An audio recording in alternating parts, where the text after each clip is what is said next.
Hello everyone, it's Night Messenger, back with another horrific true crime case. Today brings us to Ogden, Utah. Ogden is a beautiful city known for its shopping, nightlife, and public art. However, there's also a terrifying history that lurks in the town's past. This is the Hi-Fi murders, a horrific case that involved several men holding victims hostage before torturing and murdering them. And I want to give a big trigger warning. This case contains acts of torture, rape, and murder. If this is too disturbing, please click off, and I hope to see you in another video. The Hi-Fi shop was an electronics store in Ogden, Utah, and has since been relocated to Roy, Utah. The 1970s was a technology boom for consumers. Technological advancements, such as the portable cassette player, VCR, digital wristwatch, and cell phone were invented, which attracted a wealth of entertainment enthusiasts. On the evening of April 22, 1974, several suspicious men entered the Hi-Fi shop shortly before closing time. The men were carrying handguns and immediately threatened the few in the store and began taking them as hostages. They grabbed two store employees, Stanley Walker, age 20 at the time, and Michelle Ansley, age 18 at the time. Two of the men took them into the store's basement and bound them, while the other two began robbing the store.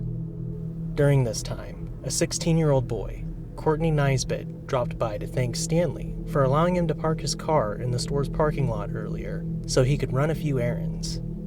However, when he walked in, the burglars immediately took him in as a hostage. Courtney was tied up in the basement along with Stanley and Michelle.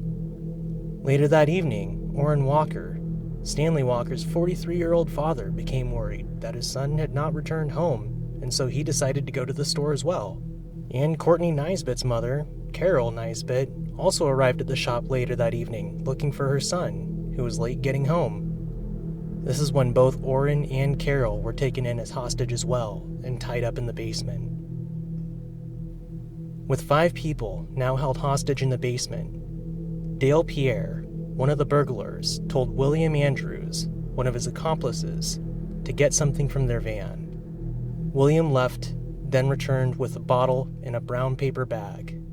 Dale then poured a cup of Drano, a form of drain cleaner, which contains bleach, sodium hydroxide, sodium chloride, sodium nitrate, and aluminum. Dale then ordered Orrin to force the other hostages to drink it, but he refused, and was bound, gagged, and left face down on the basement floor.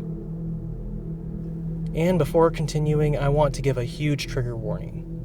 What happens to the victims is sadistic, morbid, cruel, and horrifying.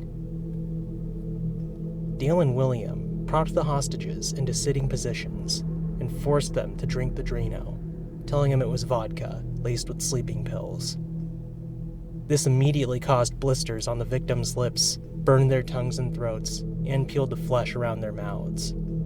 Michelle, begging for her life, was the first to be forced to drink the Drano, and Orrin was the last to be given the Drano, and seeing what was happening to the other hostages, he allowed it to pour out of his mouth, then mimic the convulsions and screams his son and the other hostages were making. Afterwards, Dale and William tried to duct tape the hostages' mouths to silence their screams and hold the Drano in, but the oozing blisters prevented the adhesive from sticking, and every attempt they made failed.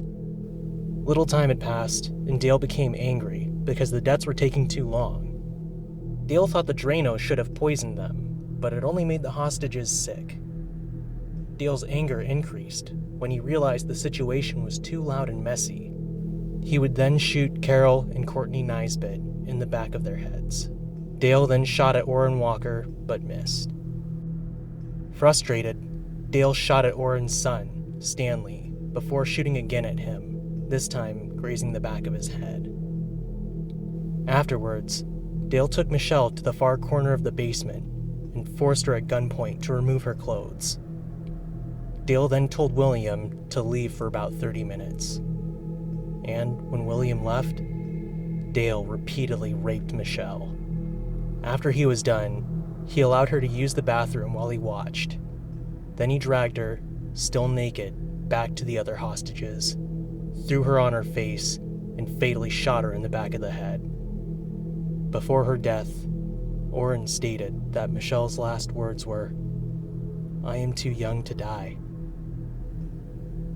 Dale and William noticed that Orrin was still alive, so Dale mounted him, wrapped a wire around his throat, and tried to strangle him. However, this method failed, so Dale placed a ballpoint pen in Orrin's ear and stomped on it until it punctured his eardrum, broke, and exited his throat.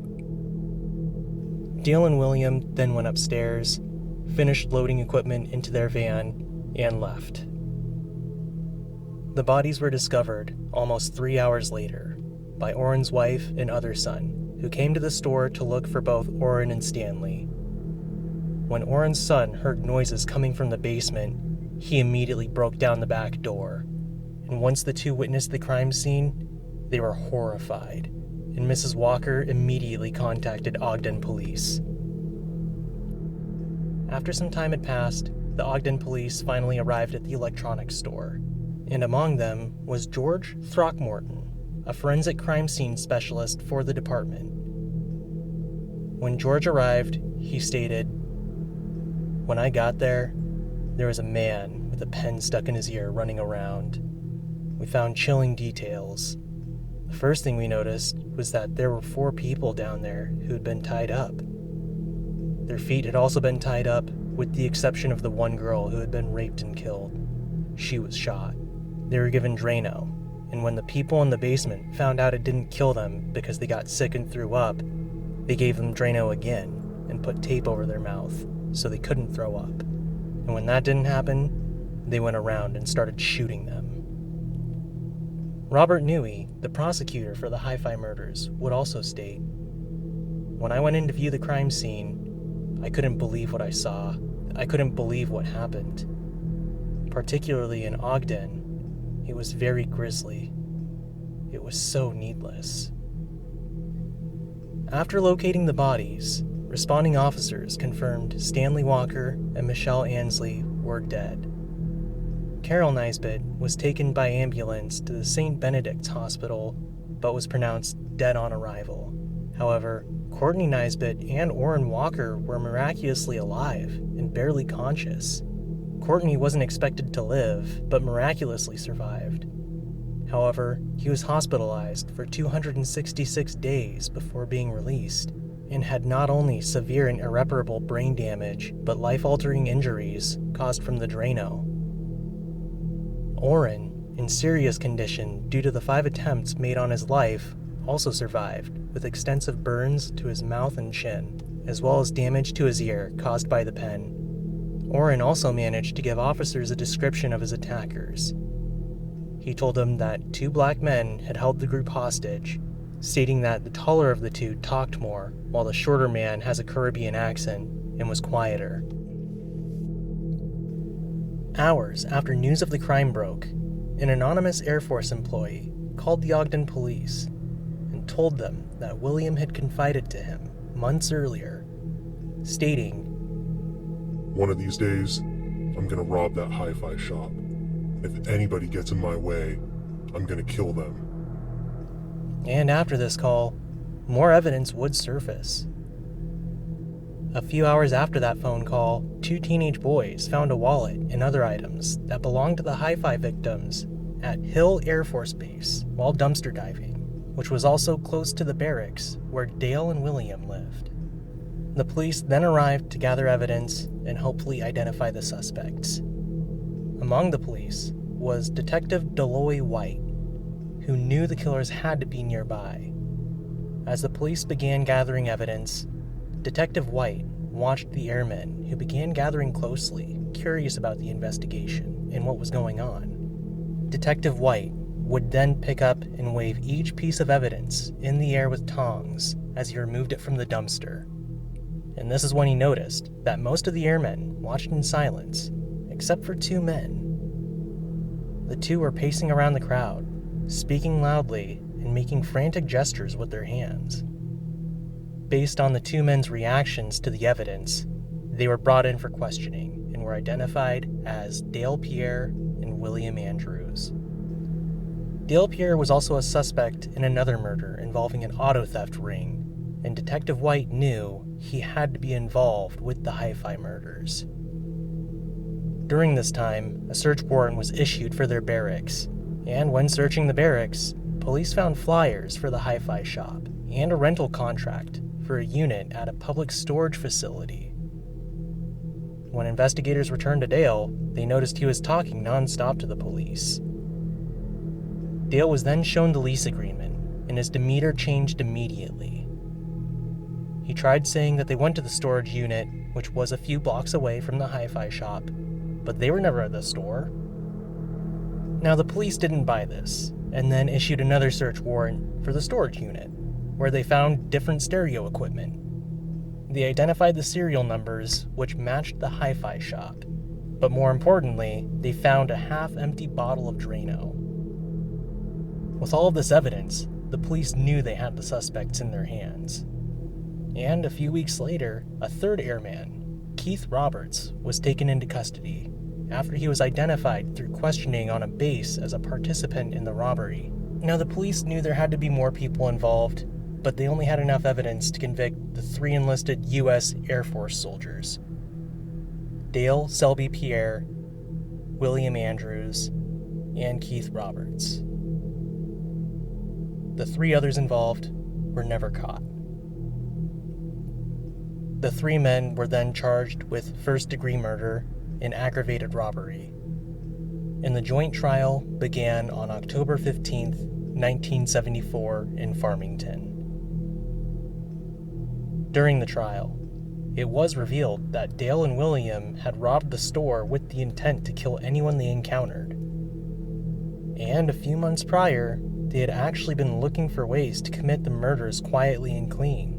The two also repeatedly watched the film Magnum Force, in which a prostitute is forced to drink Drano and is shown immediately dropping dead, and this scene would become the inspiration for their crime. During the trial, Orrin Walker, one of the survivors, testified and was a key witness to this trial. However, Courtney Nisbet did not testify due to his brain injury and amnesia, and instead, his father testified on his behalf. 1 month would pass until November 16, 1974, where both Dale and William were convicted of all charges. However, Keith Roberts was only convicted of robbery as he was in the van and not part of the murders.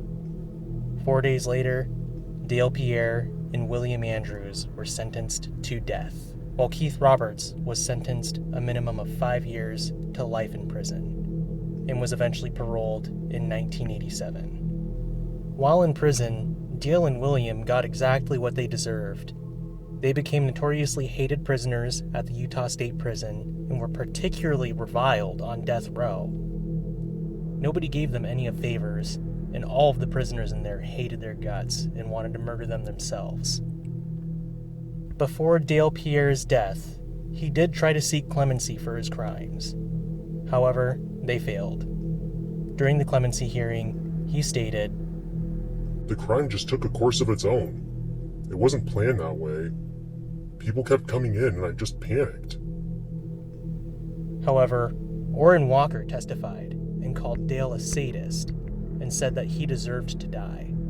He shot Mrs. Nisbet and then was kind of prancing or walking in a manner that I just got the impression that he was kind of enjoying what he was doing. This has been hard for me. It's hard for me to believe that I was ever involved with this. My son, Stanley's life was taken with 2 shots and Drano. He tried 5 different times to kill me. Each one could have been lethal. It certainly has changed our lives. My younger son is traumatized by his older brother's murder and refuses to go into the basement of the house, while most of my wife's time is spent in bed trying to forget. During Dale Pierre's time in prison, he legally changed his name 27 times, reportedly to protect his family name from notoriety, until he finally settled on Pierre Dale Selby. Dale was eventually executed by lethal injection on August 28, 1987, at the age of 34. During Dale's last moments, he prayed, sang hymns, and read the Bible. And his final words were, "I'll be glad when this is over." William Andrews also sought clemency, which failed. During William's clemency hearing, his lawyers pointed to his age at the time of the crime and argued he was on drugs at the time of the crime as well. They also said that he was a changed man. However, William had a terrible criminal record that showed repeated violations for setting fires, concealing makeshift weapons, possessing drugs and alcohol, planning escapes, and assaulting guards. And nobody honestly thought he was going to change at all. Before William's death, he explained in an interview with KUTV that he was the mastermind behind the crime, admitting that he targeted the store after being acquainted with Stanley Walker, and blamed Dale for the excessive violence leading up to the killings. On William's final day, during July 30th, 1992, he shared a banana split, his last meal, with his sister and his niece. William's last words, spoken to Deputy Corrections Director Bruce Egan, were, "Thank those who tried so hard to keep me alive. I hope they continue to fight for equal justice after I'm gone. Tell my family goodbye, and I love them." After being strapped onto the gurney at 1:35 a.m., William lifted his head and said, "I love you. Bye-bye," to his sister, just before the injections were administered.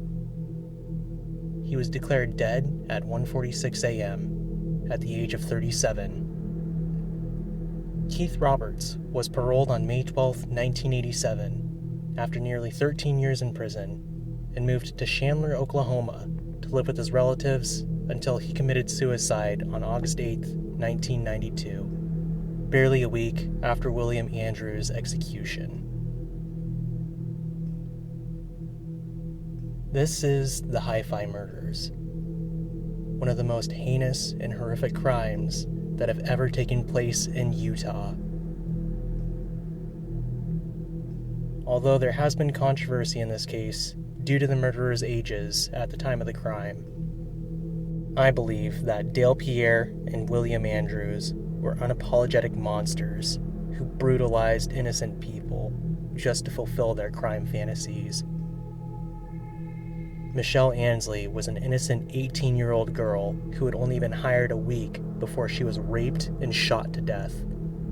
She had a whole life ahead of her and had been recently engaged. Courtney Nisbet was a 16-year-old student who was forced to drop out of college due to his brain damage from the incident, and later had to apply for Social Security as he couldn't hold down a job due to his disabilities. Courtney also lost his mother, Carol, and has to live with the trauma of the night of the Hi-Fi murders. Stanley Walker was only 20 years old and had a future of ambition ahead of him before he was murdered. Now his father, Orrin, and the rest of his family has to deal with the trauma and life-altering injuries he escaped with. Regardless of Dale Pierre and William Andrews' ages and backgrounds, they were vile human beings who also destroyed a small community of people and left a horrific piece of history that is now stained in Utah. What did you think about this video? Leave a comment down below. I'd love to hear your thoughts. Also, if you enjoyed this case, like and subscribe for more true crime content. This is Night Messenger.